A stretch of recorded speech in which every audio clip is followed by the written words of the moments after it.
of January 2022. Free rapid tests, masks and a triple vaxxed mandate for teachers. Schools go back and stay back on day one of term one. From news.com.au. I'm Andrew Bucklow, and I've got news for you. It's that time of year again. Students around Australia are about to return to school. Well, that's the plan anyway.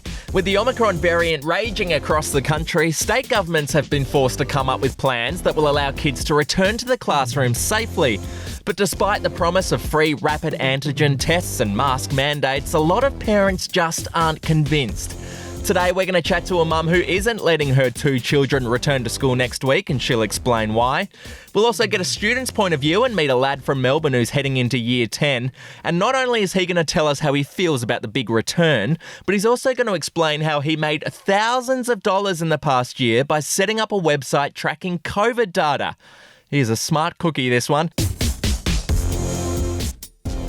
There were a lot of announcements over the weekend about the return to school plans around Australia. Here's some of what New South Wales Premier Dominic Perrottet had to say. Part of that plan today involves providing rapid antigen tests for primary and secondary students and for teachers right across our state. We are currently distributing to over 3,000 schools across New South Wales, and then in both primary and secondary school. 2 rapid antigen tests per student per week, and in addition to that for teachers as well. Joining me now is news.com.au's national political editor, Samantha Maiden. Sam, New South Wales and Victoria announced very similar back-to-school plans. What are the details? Well, in New South Wales, they're going to distribute 6 million RAT kits to schools and childcare centres, hopefully by Tuesday evening, so this week. They basically are saying that mask wearing will be mandatory for teachers and secondary students, while highly recommended for pupils in Year 3 and above in primary school. But the interesting thing is how this testing regime is going to work. I think that no great surprise that teachers are going to be tested fairly regularly, but how kids? They're also obviously looking at a whole range of other issues like air purifiers, opening doors and windows, letting everything be a bit more ventilated. One of the interesting things is they're talking about distributing 8 million surgical masks, which of course is better than nothing, but there's a real ongoing debate about whether you'd be better off these days moving to what's known as sometimes a K95 or a P2 mask, that they're more effective. And, you've got to ask some questions there about why we don't have more in the country, and should they actually be, handing them out to teachers and students now rather than surgical masks. Just on those RAT tests, so I believe that each student will have to take 2 RAT tests each week, so that's per student. That is a lot of RAT tests in New South Wales and Victoria. Are there enough of those in the country? Well, they're going to be handed out through the schools. So obviously, if you're going to ask parents to go and get them from the chemist, that wouldn't work. But maybe one answer to why they're a bit hard to get in the chemist is the 6 million that have been bought up by the New South Wales government, millions more by federal governments and other governments to hand out for these sort of purposes. Parents would have to tell the school principal if their child tests positive, and other parents within that cohort would be advised if there was a case. So it sounds like if there is a child that tests positive in your class, you'll be told. But of course, they've changed around the rules a bit of close contact. So it doesn't sound like it's necessarily the case, for example, that a whole school would go out as they have in the past when they've had just one case. Still on the RAT test, I was chatting to Lisa Muxworthy, who is the editor of news.com.au just before, and she was saying that she has a 5 and a 7-year-old daughter, and it's almost impossible to get them to do a RAT test. She says that they wriggle around, they don't like having the thing up their nose. I'm wondering, is there any way to ensure that parents are actually going to administer these RAT tests twice a week to their kids? Because if I was a parent, there's a part of me that would think, well, if they don't have symptoms, I'm not going to put them through the pain, and I'm not going to waste these RAT tests. Well, look, it'll be interesting to see how that plays out, because I think you're right. Like, there's no guarantees, right? I think what needs to happen there is a real public education campaign about how to do these tests. I've seen some really good videos from people about how you're not meant to go up. Like, when you tend to just stick that up your nose, it can be quite painful. But there's a science to basically trying to go back rather than up. I'm trying to think about that while I'm talking and resist the urge to stick my finger up my nose to explain that. No, I'm not sticking my finger up my nose, and I never do that. But basically, they're going to have to explain to parents with, helpful videos and things how to do this. Yeah. And case numbers around Australia are still pretty high at the moment. There's probably going to be a lot of teachers and school staff over the coming months who will be forced to self-isolate. Do the state governments have any plans for how they're going to cope with these staff shortages? Well, we're about to find out, aren't we? I mean, look, I still think that, schools need to go back. That doesn't mean I don't think that they should go back without additional safety measures and all the rest of it. But, you can't expect kids to permanently do homeschooling, or you can't expect parents to try and do their jobs and teach their kids at school. It's been really difficult for the past year, but I don't doubt for a second that schools are going to be real infection zones, and it's going to be a really tricky way to see how it plays out, what what unions are doing, teachers' unions, how students are responding to that, and teachers. The bottom line is, if you're really worried about your kids and you have the luxury of having a parent at home or a parent that can work from home, and you're worried about sending your kids to school, don't, that's your choice. But at the end of the day, I think most parents want schools to go back to normal, or as normal as they can. And, if this is the way we have to start it, with twice weekly RATs, mask mandates under these back to school plans, I suppose all we can do is give it a go and see how it works. Saskia is a mum from New South Wales who has two daughters, a 10-year-old and a 7-year-old. Now, Saskia, you've decided you're not going to let your kids return to school until they're both fully vaccinated. Talk me through that decision. So thanks, Andrew. Yeah, look, we made that decision because I'm just not sure how the school is going to keep my children and I guess other people's children safe. And I want to completely acknowledge that I'm coming from a point of real privilege here, because we are in a position where we can make that choice for our children to keep them, in my opinion, safe. But yes, so children have only been able to be vaccinated since the 10th of January. So there's absolutely no way that children can be fully vaccinated. And with a highly contagious COVID variant, I'm not sure that that's completely appropriate to stick them all together into an environment where they can't possibly socially distance right now. Was it a hard decision to make? It's an incredibly hard position. My children enjoy school, so I guess we're really lucky there. But also I'm really concerned about the social impact for them. They won't be going back to school when the rest of their cohort's going back. And they will miss those early social connections. And that's really sad for them, I think. But also the education system just seems to be under under such tremendous stress already. And now I'm, as just one parent of two children at one school, and I'm sure I'm not the only one going to the school, hey guys, can you please find a way to make home learning work for us until the middle of March. Yeah. That feels really bad, actually, because that's a really big impost on the school and on the teachers. And like I said, I think I'm definitely not the only one. How did your kids feel about it? Have you broken the news to them that they won't be going back yet? I have. So I had the conversation with my 10-year-old some time ago, a couple of weeks ago, and she's genuinely not happy. At 10 years old, your social circle, your friends become really important. And then I had the conversation with my 7-year-old maybe a day or two ago now, and yeah, they're both really not happy. But we've had conversations with them around, I guess, sort of the reasoning, but trying to be not particularly alarmist, but just going, those vaccinations you've had, really like to wait until you have the second one. Oops, kind of forgot to tell them that there was a second one, so that was a bit of a parenting fail. But, really want to wait for your immune system to be completely ready for this, and as a result, you're not going back until the middle of March, and they're not happy, but I guess they've accepted it. It's not like they have much choice, to be honest. So you'll be homeschooling them until they're fully vaccinated in the middle of March. That must be putting a massive strain on you as well. Yeah, it does put a big strain on. I mean, we're quite used to homeschooling after the last 2 years, although I want to be really clear that I'm not choosing to homeschool my children. I think, there's a really big difference about schooling our kids from home because we need to temporarily because of extraneous circumstances such a pandemic, or the active choice that parents make to homeschool their children.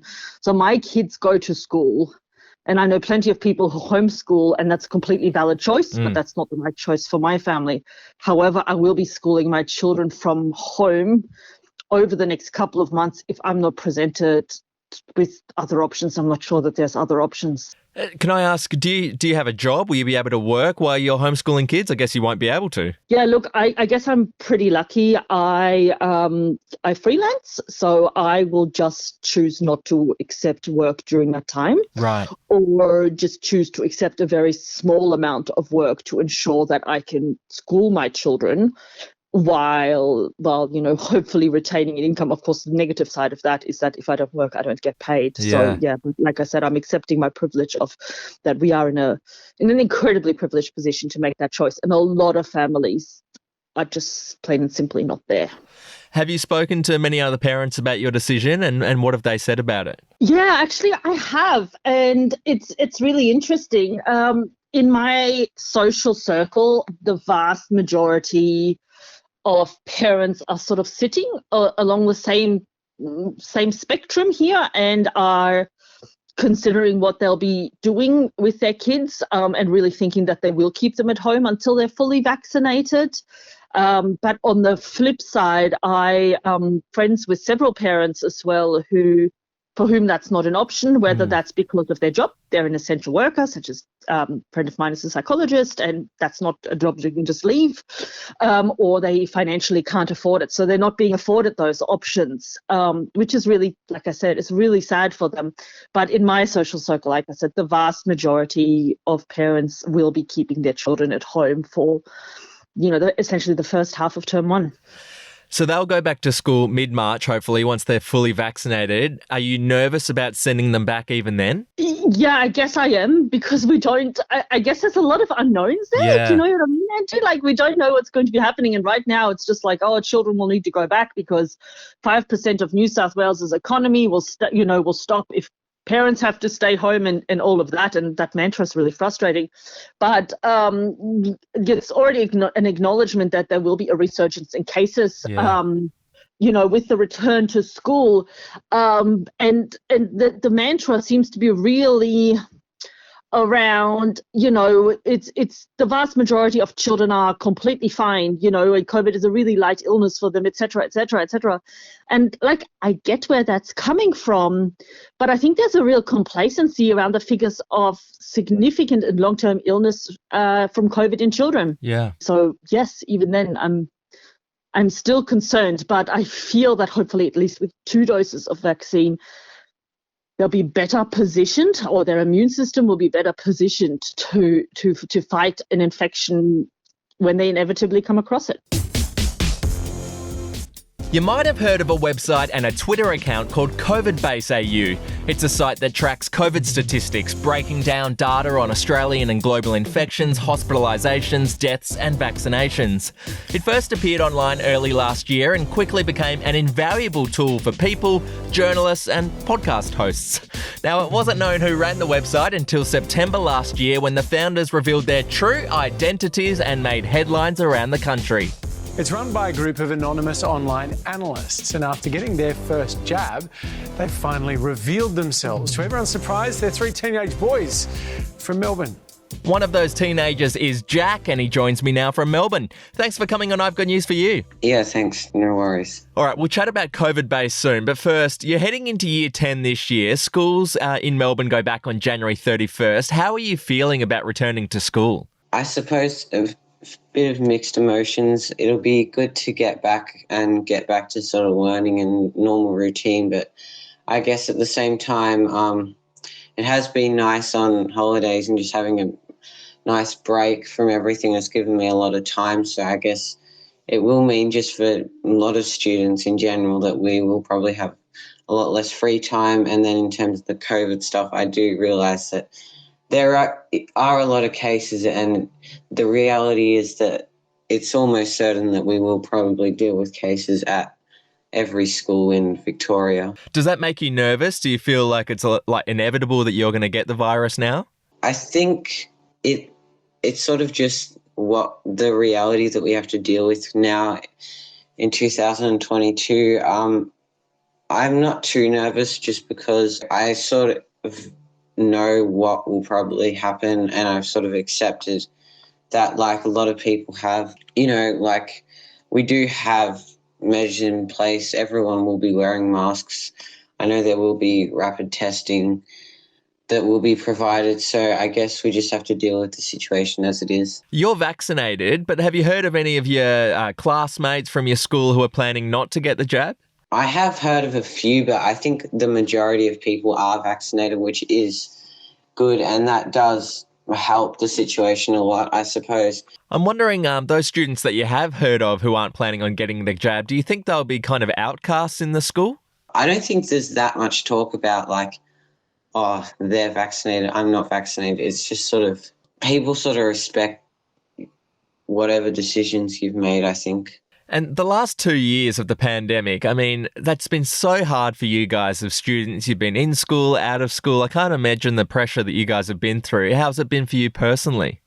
For me personally, I think it's sort of been a bit of a blessing in disguise. I know that wouldn't be the case for a lot of other people, but for me personally, I've actually found it quite productive. I've found that when we have been in lockdown, I've had so much extra time to do other things, and I feel like I've been able to sort of make the most of it and actually learn a lot more. I think I learn very efficiently online, and I think it's given me a lot more time to sort of get out of my learning. I know that that's probably the case for a lot of my friends who are sort of quite, I'd say respectfully, on the more intelligent side of things, but I do understand that for other kids who struggle with learning, it has been a lot more tough to sort of follow along. Well, one of the things you've done with your spare time is set up COVID Base AU, and a brilliant website. How did it come about?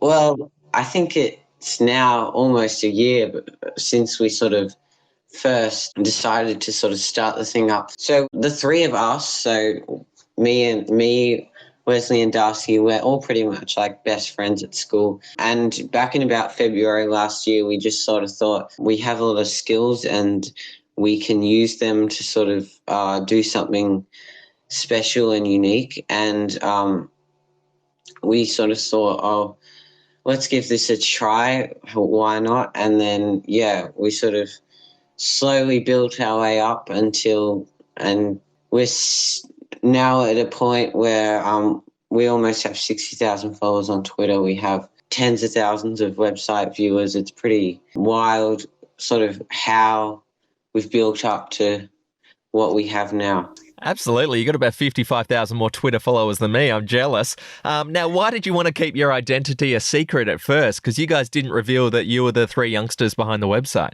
So I suppose at the beginning we sort of just didn't really feel like we had a reason to.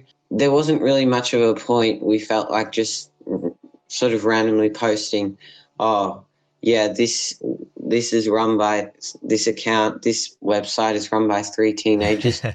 We sort of just felt like, we would like to sort of let people know, but we'd like to do it at a time that we think is like special, and we thought a sort of obvious time, if we wanted to do it at a special time, the sort of obvious time would be when we get vaccinated, sort of a special occasion, and that would be a great thing to show, and I think that worked out really, really well. Do you guys make any money from the site? Yeah, we have, to be honest, made a lot of money, more than we'd ever sort of expect, so I probably won't say exactly how much, but we have made a lot of money through donations, Patreon and Buy Me a Coffee. That's contributed to a lot. Can you give me a ballpark figure? Are we talking thousands, tens of thousands, hundreds of thousands? Definitely not hundreds of thousands, but I probably would prefer not to give a figure. Yeah, not a problem. You got enough money to buy some things at the tuck shop. That's the important thing. Yeah. Well, Jack, congratulations to you and your mates for setting up the COVID Base website, and have fun at school. I hope it goes smoothly for you. Yeah, thank you. Well, if you're a student heading back to school, best of luck. I hope it goes well and the constant rapid antigen tests aren't too annoying. If you're a teacher, I'm sure it's going to be a very tough start to the year, but hey, thank you for all the work you do. And if you're a parent who's decided to teach your kids at home until Omicron dies down, well, just remember, drink in moderation, okay?